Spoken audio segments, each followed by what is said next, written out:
Vetlllogaritja është çelësi i përmirësimit.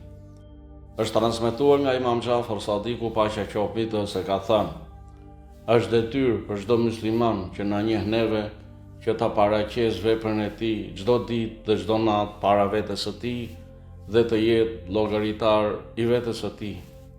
Nëse sheh ndonjë të mirë, ta shtojë atë, e nëse sheh ndonjë të keqe, të kërkoj falje për të, që të mos turprohet në ditën e ringjalljes.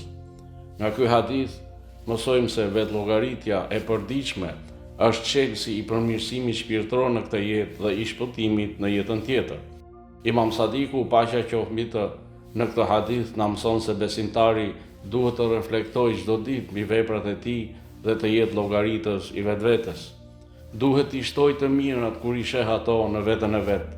Duhet të pendohet dhe të kërkojë falje për gabimet, gjunahet dhe të këqijat, pa i neglizhuar ato.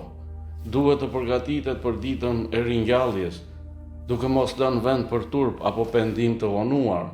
Hadithi na fton e na thot: kontrollo veten çdo ditë, përmirëso të mirat dhe pastro gabimet, mëkatet dhe të këqijat, që të shpëtosh dhe të mos turprohesh në jetën tjetër.